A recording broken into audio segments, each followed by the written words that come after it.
L'enfant vit dans un monde de miracles, et par une continuelle incantation. Il demande, il prie, il persuade. C'est ainsi qu'il obtient. Tel est son travail propre. Voilà comment il gagne sa vie. Il le faut bien. L'enfant ne peut pas vivre de son travail. Il ne conquiert pas sur les choses. Il ne fait que jouer avec les choses. En revanche, il prend au sérieux les hommes, et même trop. D'eux, toute sûreté et toute nourriture. Il s'agit de leur plaire. Mériter, c'est plaire. On dit très bien que nos réelles idées nous viennent de notre propre expérience. Mais on ne considère pas assez que nos premières expériences sont de trompeuses expériences. Il n'est pas vrai que la tâche de l'homme soit de demander et d'obtenir. Ce qu'on obtient par grâce, ce qui circule de l'un à l'autre, serait comme néant si le travail s'arrêtait seulement un jour. La condition réelle de l'existence humaine est une lutte continuelle contre les choses et contre les bêtes. C'est une chasse, une culture, une construction, un transport à grand-peine, travaux qu'il faut toujours recommencer, parce que l'homme consomme et use, et parce que la nature vient toujours à l'assaut. Cette dure nécessité, l'enfant ne peut en former l'idée. Aussi, cette idée n'est point dans les contes, où, au contraire, les palais, les diamants et les fruits naissent d'un coup de baguette et disparaissent d'eux-mêmes. Tout dépend des paroles magiques et des puissances magiques. Aladin est soudainement riche par sa lampe.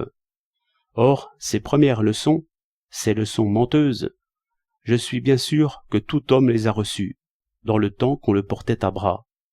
Mais la leçon redressante, celle qui vient du travail réel, celle qui fait sentir le poids, la résistance, le frottement, la fatigue et le prix du temps, je sais bien que tous les hommes ne l'ont pas apprise. Il y a de grands enfants. Nous sommes gouvernés par de grands enfants. Les ridicules et emphatiques leçons de sagesse nous viennent d'hommes qui n'ont pas mûri, qui ne savent rien.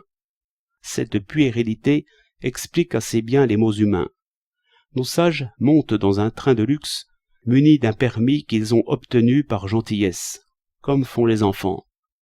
Cependant, les cheminots bourrent le caillou et changent les rails.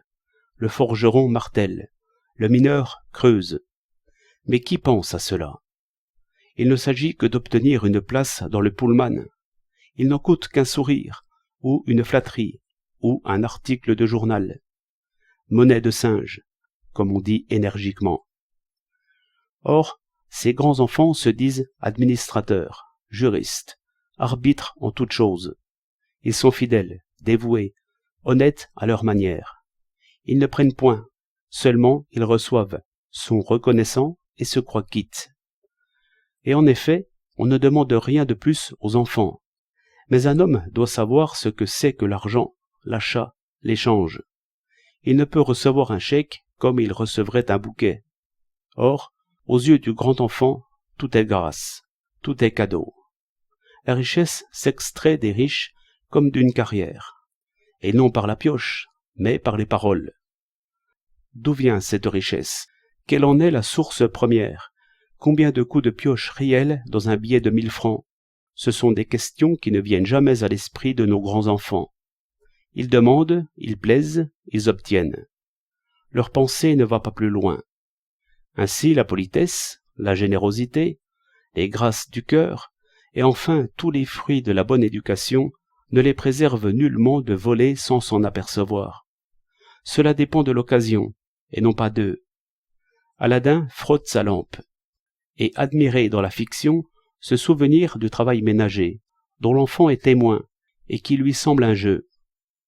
Aladin frotte sa lampe, et se procure ainsi toutes sortes de biens. À qui fait-il tort?